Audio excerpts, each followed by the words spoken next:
Olá, seja bem-vindo à terceira aula do módulo de Teologia do Orgulho. Nesse módulo, nós estamos procurando compreender um pouco sobre o que a palavra de Deus diz a respeito do nosso orgulho, daquilo que nos leva para a maioria dos pecados. E nessa aula, nós veremos de modo específico, capítulo 12 do Evangelho segundo Marcos, procurando entender um pouco a relação entre o orgulho que leva à repreensão do nosso Senhor Jesus Cristo, que leva ao arrependimento do nosso egoísmo e da nossa maldade e que conduz finalmente à humildade. Como o orgulho que resulta em humildade no final pode transformar a nossa história de rejeitados para acolhidos, de modo que a rejeição deve ser compreendida como um fruto do nosso próprio orgulho. Quando somos rejeitados por Deus, o somos por causa do nosso orgulho e não por outra razão qualquer que faça com que Deus queira nos ver distantes de si. A razão única pela qual nós somos afastados da presença de Deus e pela qual o próprio diabo foi afastado um dia da presença de Deus é o nosso orgulho, e é o orgulho dele. Há quem diga, como já falamos aqui também, que o orgulho talvez tenha sido o primeiro de todos os pecados e muito provavelmente venha a ser o último de todos eles também. Sendo então algo tão nocivo, tão perigoso, que pode nos conduzir para tão distante de Deus, é muito importante que nós procuremos compreender melhor para que o conheçamos, para que fujamos dele, a fim de que nunca sejamos rejeitados, mas para sempre acolhidos pelo Senhor. Como temos feito nesse curso, nós procuraremos ler os textos bíblicos que mencionam algo a respeito daquilo que temos procurado entender e estudar, e então no texto bíblico, na teologia bíblica, nós procuraremos de um modo simples, mas já procurando lançar as bases para aqueles que quiserem se aprofundar no tema, fundamentar, à luz das Escrituras, um pouco sobre esse tema que precisa ser resgatado no nosso dia, precisa ser resgatado no nosso tempo. Vamos então a Marcos 12? Lá nós lemos assim: Depois entrou Jesus a falar-lhes por parábolas, e um homem plantou uma vinha, cercou-a de sebe, construiu um lagar, edificou uma torre e arrendou-a aos lavradores e ausentou-se do país. Você conhece essa parábola, não é? Um homem construiu uma grande vinha, um homem muito rico, e ele fez tudo o que deveria ter feito para que essa construção ficasse em boas mãos e esses responsáveis pudessem dar conta de vender depois a sua produção, mas aconteceu o seguinte: depois que ele foi embora do país, no tempo da colheita, enviou um servo aos lavradores para que recebesse deles os frutos da vinha. Eles, porém, o agarraram, espancaram e despacharam vazio. E de novo lhes enviou outro servo, e eles o esbordoaram na cabeça e o insultaram.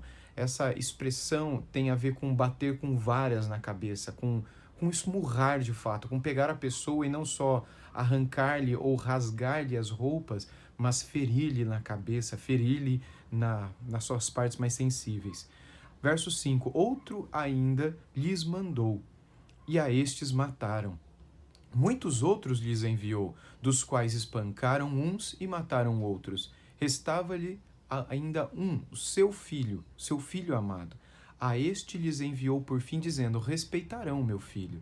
Mas os tais lavradores disseram entre si: Este é o herdeiro, ora, vamos, matemo-lo, e a herança será nossa. E agarrando-o, mataram-no e o atiraram para fora da vinha. Que fará, pois, o dono da vinha? Perguntou Jesus aqui. Virá, exterminará aqueles lavradores e passará a vinha a outros. Ainda não lestes esta escritura? A pedra que os construtores rejeitaram, essa veio a ser a principal pedra angular. Isto procede do Senhor, e isto é maravilhoso aos nossos olhos. E procuravam prendê-lo, mas temiam o povo, porque compreenderam que contra eles proferira esta parábola. Então, desistindo, retiraram-se. O que esse início de texto de Marcos 12 aponta para nós com relação ao orgulho? Eu entendo que, tratando Jesus, como fez nos 2 capítulos anteriores e fará nos seguintes também, aqui ele mostra para aqueles que eram a sua principal audiência, escribas e fariseus, um pouco daquilo que havia em seus corações e que era a razão pela qual eles eram rejeitados por Deus. Embora fossem religiosos, embora possuíssem boas práticas cristãs, embora procedessem de uma maneira que a maioria das pessoas à época entendiam exemplar, e todos se esforçavam por viver dessa maneira. No entanto, eles não acolhiam de uma maneira simples aquilo que Deus enviava a eles.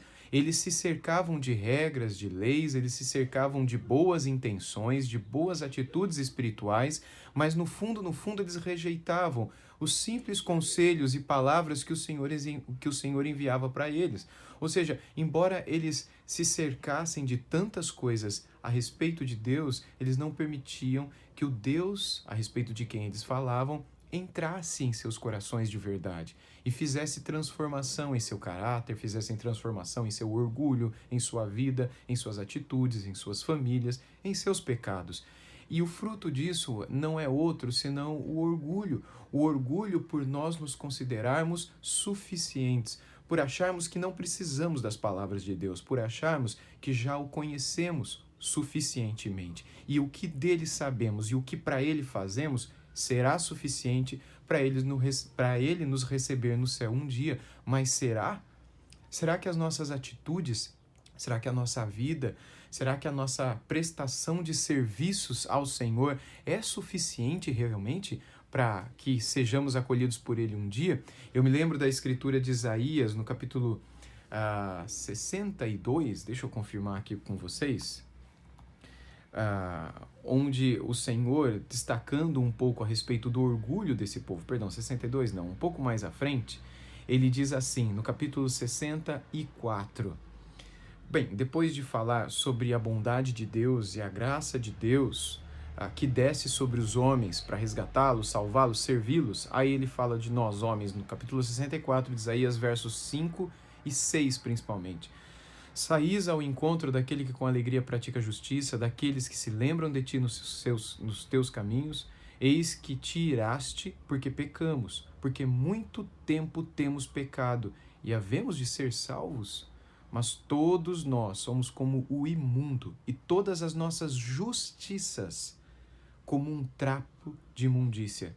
Todos nós murchamos como a folha, e as nossas iniquidades como um vento nos arrebata. Já não ninguém há que invoque o teu nome, que se desperte e te detenha. Por que escondes de nós o rosto e nos consomes por causa das nossas iniquidades? Ou seja, a pergunta aqui é retórica e ao mesmo tempo autoanalítica, porque a razão pela qual Deus se esconde de nós é essa, é o nosso orgulho.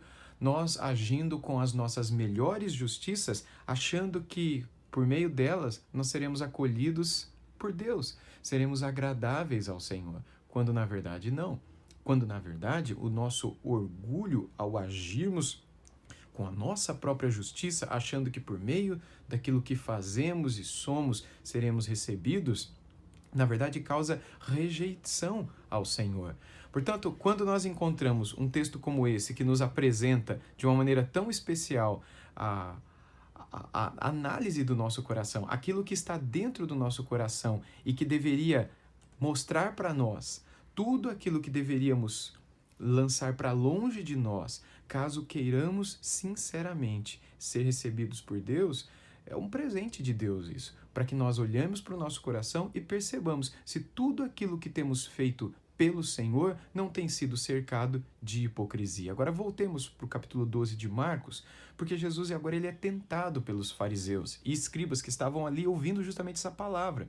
Quando eles chegam para Jesus, e o texto bíblico diz assim, a partir do verso 13, enviaram-lhe alguns escribas e dos herodianos, um outro grupo agora aqui, para que o apanhassem em alguma palavra.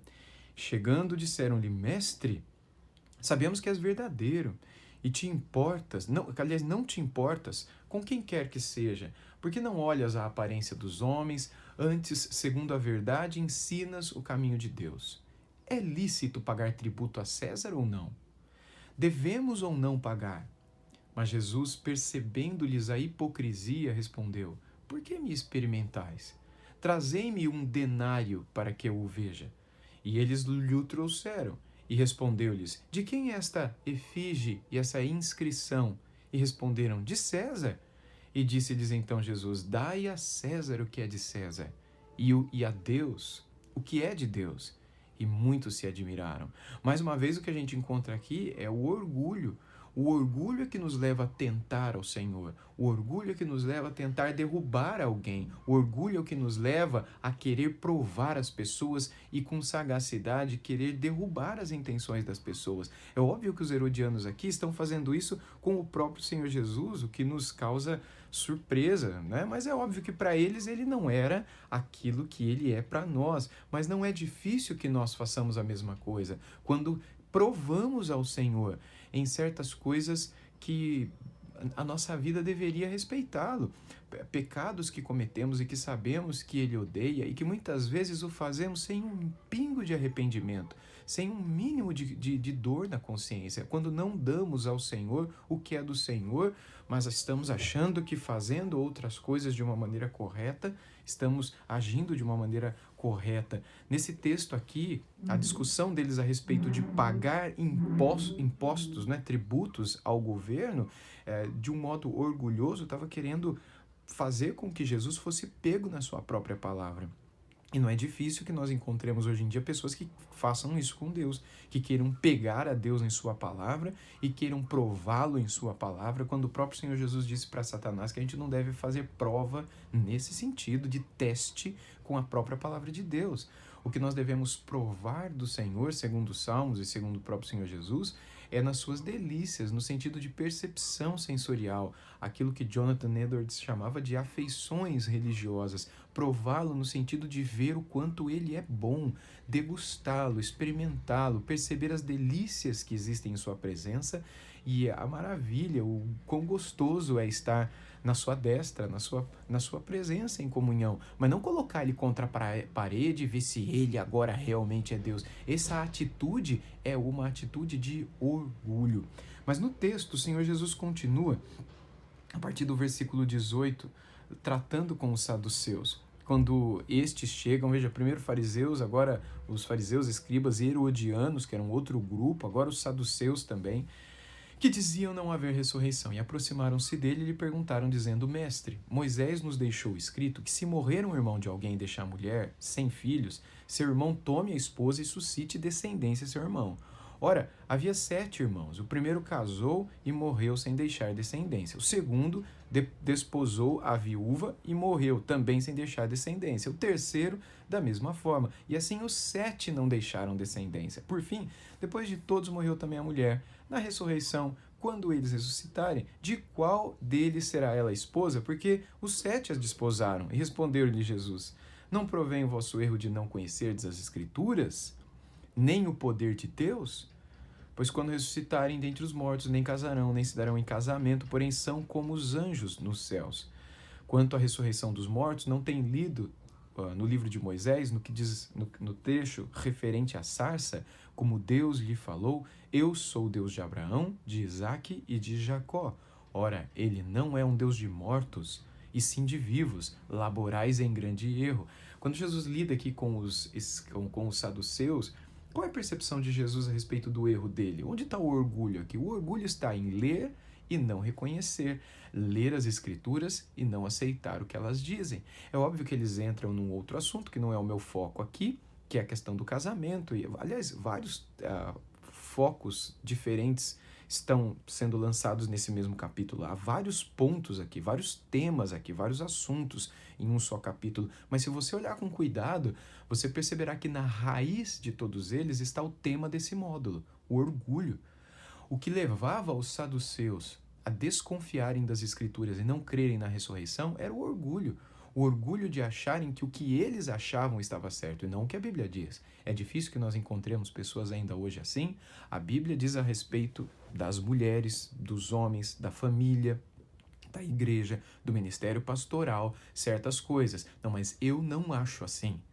Esse é o orgulho por detrás das afirmações e da própria conversa aqui de Jesus com os saduceus. Mas o texto continua e no versículo 28 nós lemos que chegando um dos escribas, essa era a audiência de Jesus aqui naquela ocasião, um dos escribas, tendo ouvido a discussão entre eles e vendo como Jesus lhe houvera respondido bem, perguntou-lhe, e qual é o principal dos mandamentos? De todos os mandamentos. Respondeu Jesus, ouve, ó Israel, o Senhor, o nosso Deus é o único Senhor. Amarás, pois, o Senhor de todo o teu coração, o Senhor teu Deus de todo o teu coração, de toda a tua alma, de todo o teu entendimento e de toda a tua força. Jesus citou ali o texto de Deuteronômio, capítulo 6, versículos 4 e 5. E o segundo mandamento, ele continua no verso 31, amarás o teu próximo como a ti mesmo. Aqui ele já lança Levítico 19, 18 para eles. Não há outro mandamento maior do que estes.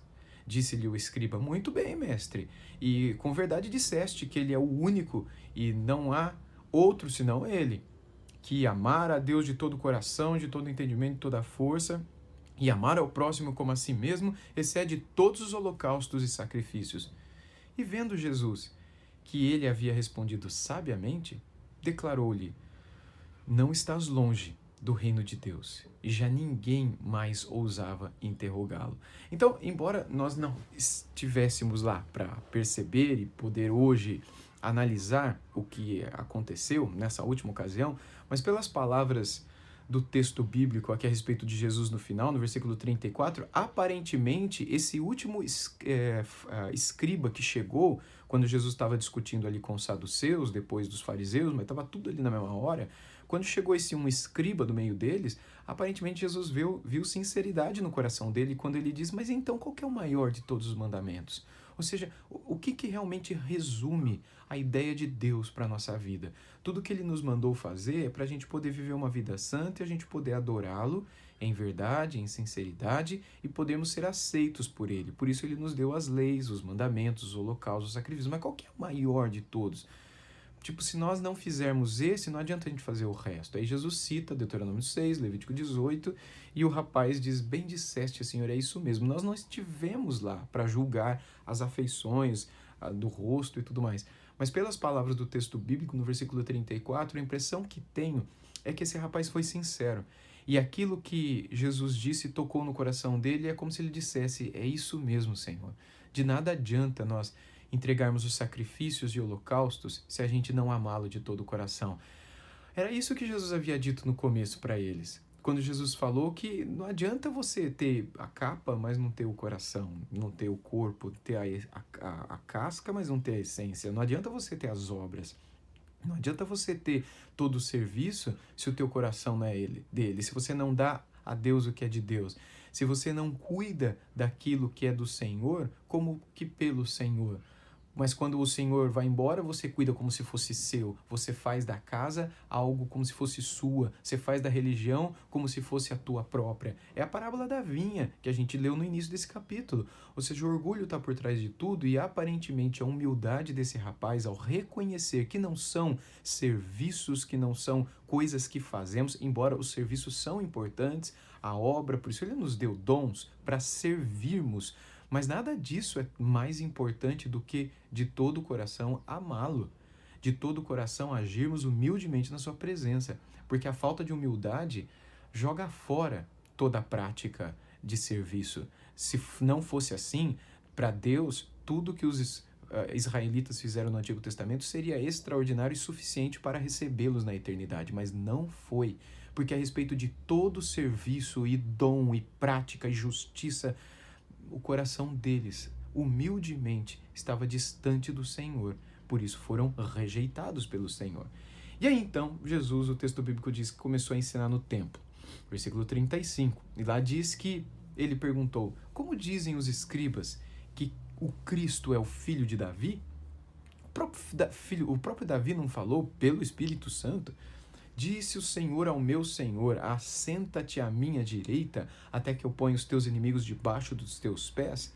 O mesmo Davi chama-lhe Senhor, como, pois, ele é seu filho, e a grande multidão o ouvia com prazer. Agora aqui, quando Jesus, no versículo 35 e 36, lembra do que Davi escreveu, ele está citando aqui, de um modo especial, o Salmo 110, onde Davi diz essas palavras a respeito do Senhor Jesus e a respeito do seu próprio Senhor. Né? Lá diz assim, disse o Senhor ao meu Senhor, Salmo 110, verso 1, assenta-te à minha direita até que eu ponha os teus inimigos debaixo dos teus pés. E Jesus pergunta aqui qual é a identidade desse Senhor de Davi, porque ele é Senhor de Davi E ele fala lá com o Senhor de Davi, mas é um outro Senhor que na verdade é filho de Davi. E ele quer confundir a cabeça dos escribas e fariseus e outros homens que estavam ali também, para mostrar, Davi estava falando de mim, eu sou esse Senhor que veio para vocês. E aí Jesus passa a censurar a hipocrisia deles também, dos escribas que estavam ali. E ao ensinar, dizia ele, no versículo 38, guardai-vos dos escribas, que gostam de andar com vestes talares, e das saudações nas praças, e das primeiras cadeiras nas sinagogas, e nos primeiros lugares nos banquetes, os quais devoram as casas das viúvas para justificar, e para o justificar fazem longas orações. Esses sofrerão juízo muito mais severo. Ou seja, o orgulho no coração desses alguns escribas era o que os levava a agir com ostentação, a achar que a aparência física, a maneira como eles se colocavam diante dos outros, que a posição que eles ocupavam diante dos outros. Seria a mesma coisa hoje que você querer ocupar uma posição na tua denominação, na tua igreja, na tua instituição, etc., na tua escola, seja lá onde for. Hoje não tem a ver mais com sentar no primeiro lugar da igreja, por exemplo, do salão de cultos, porque hoje em dia isso daí não tem mais culturalmente um peso de que o primeiro lugar é o lugar de honra. Hoje em dia o primeiro lugar é o lugar dos interessados. Se a gente pega, por exemplo, desde o comecinho, na época da escola, quem senta na primeira fileira não são os alunos privilegiados, são os alunos que querem aprender, são os alunos mais interessados. Isso vai até a faculdade. O pessoal que não está nem aí muitas vezes foge daquele lugar e vai para os lugares mais distantes, porque vai chegar menos ruído, vai atrapalhá-los melhor naquilo que eles pretendem fazer lá no fundo. E não adianta você dizer que não, porque eu também fui aluno um dia e gostava de sentar no fundão. E no fundão ninguém percebe o que a gente está fazendo, a gente esconde, a gente disfarça. Eu não era crente, no fundão é difícil de as coisas chegarem lá. Tem muito ruído, tudo que é conversa, as distrações, tem um monte de gente na frente. É muito mais fácil de você se perder no fundão do que na frente. Hoje em dia, então, sentar na frente não tem a ver com honra, tem a ver com atenção apenas. Pessoa que quer sentar no primeiro banco na igreja, por exemplo, porque quer estar ali se alimentando da palavra sem nenhuma distração na frente dele. Mas naquela época não era assim. Um exemplo paralelo com o nosso tempo seria a pessoa que quer ser a primeira da denominação, a primeira da instituição, a primeira no posto, a primeira na hierarquia, a mais famosa, a mais reconhecida, a aplaudida, aquela que se aproveita de certas posições para tirar vantagens pessoais, que é o que Jesus cita aqui dos caras que iam na casa das viúvas e devoravam a comida delas e se banqueteavam, etc, etc. Jesus está dizendo aqui, e ainda faziam hipócrita e orgulhosamente longas orações para disfarçar a hipocrisia do coração. Ou seja, o orgulho do coração é disfarçado por longas orações para disfarçar aquela falta de humildade dentro do coração. E Jesus condena isso aqui dizendo para que eles não fossem assim, porque isso não agradava a Deus. O que agrada a Deus não é posição denominacional, institucional, seja lá onde for. O que agrada a Deus não é a tua função, não é o fato de você ser um rei, ou o fato de você ser o presidente de alguma coisa, ou o fato de você ser o cara mais conhecido. O que agrada a Deus não é isso. O que agrada a Deus é ver a sinceridade e a simplicidade do seu coração. Ainda que o teu nome não seja nem sequer mencionado, ainda que você não seja jamais reconhecido, não é atrás disso que a gente tem que ir, mas é atrás de sermos conhecidos e reconhecidos por Deus. E o texto bíblico termina de uma maneira tão clara mostrando isso, mostrando como a humildade confronta o orgulho e agrada aos olhos do Senhor. O texto termina no versículo 41 dizendo, assentado diante do gasofilácio, Jesus estava ali no templo, citando e ensinando. Observava como o povo lançava ali o dinheiro. Ora, muitos ricos depositavam grandes quantias. Vindo, porém, uma viúva pobre, depositou 2 pequenas moedas correspondentes a 1 quadrante. E, chamando seus discípulos, disse-lhes, em verdade vos digo que essa viúva pobre depositou no gasofilácio mais do que fizeram todos os ofertantes, porque todos eles ofertaram do que lhes sobrava. Ela, porém, da sua pobreza, deu tudo quanto possuía, todo o seu sustento. O que a gente encontra no final do capítulo 12 é Jesus mostrando qual é o nome dessa mulher, qual é o nome dessa senhora, que posição ela ocupava, pelo que ela ficou conhecida. Talvez a resposta para tudo isso é nada, nenhuma. Aos olhos de quem? Aos nossos olhos. mas aos olhos de Deus, na presença de quem hoje ela está, brilhando mais do que o sol, se alegrando no paraíso, na presença dos anjos e dos santos eleitos, no lugar onde essa mulher hoje está, ela é conhecida e na boca do Senhor Jesus ficou eternizada por causa da sua humildade, porque o que agrada ao Senhor é a nossa atitude diante dele, não diante dos homens. O que fazemos aqui, o que fica marcado a respeito do nosso nome aqui, morre aqui, mas o que é feito diante de Deus vai para sempre, fica para sempre, marca a nossa vida para sempre e faz diferença no final das contas. Portanto, o que a gente aprende com esse capítulo 12 de Marcos é que a rejeição dos escribas, a rejeição dos saduceus, a rejeição dos fariseus se deu naquele tempo por causa do orgulho no coração deles. O orgulho em fazer, em ter atitudes, em ter obras, em praticar serviços e achar que essas coisas feitas a Deus, de alguma maneira, justificava suas vidas diante de Deus e os tornava aceitos, agradáveis a Deus. E o Senhor Jesus deixa claro nesse texto que não. O que agrada ao Senhor é acolher a sua palavra. O que agrada ao Senhor é acolher o seu filho. É quando receber o filho, receber as palavras do filho, não matá-lo, não jogá-lo fora, não rejeitá-lo. Você ouve a pregação da palavra do Senhor, o evangelho, você rejeita isso, você rejeita o filho, você matou o filho. É o que está por trás dessa palavra. É o que está por trás desse conteúdo, por causa do orgulho. É quando você receber a chamada ou o convite bíblico para dar a Deus o que é de Deus, dar a Ele teu coração, conceder a Ele o que o agrada e não querer oferecer aquilo que você acha que deve ser oferecido. É não errar julgando as Escrituras à luz da sua própria axologia, daquilo que você acha que as coisas são, muitas vezes olhando para o próprio texto bíblico e dizendo, não concordo com isso, eu acho que está errado, como os saduceus fizeram, ou agindo como os escribas que, para esconder o orgulho e os pecados do coração, se enchiam de vastas orações, ocupando primeiros lugares na sua denominação, nas suas sinagogas, etc., e tentando fazer com que as viúvas achassem que eles eram homens de Deus, homens piedosos. O Senhor rejeita tudo isso e se agrada do coração da viúva pobre, que dando da sua miséria aos olhos da riqueza de todos aqueles homens da época, foi agradável ao Senhor, porque o coração dela estava cheio de atitudes, cheio de obras de amor, cheio de afeições pelo Senhor, e isso agradou a Deus. O coração dela era o tesouro que ela entregava a Deus, muito mais do que aquela moeda que era um símbolo externo de uma realidade interna no seu coração. Assim é com você e comigo hoje também. Se não tomarmos cuidado com as nossas vidas, com os nossos olhos, com os nossos ouvidos, com os nossos corações, com tudo aquilo que entra e transforma e suja e mancha o nosso coração, é muito provável que, cheio de pecados, nos tornemos orgulhosos e orgulhosos criemos capas, para que pareçamos algo que na verdade não somos. E isso nos afastará cada vez mais para longe do Senhor.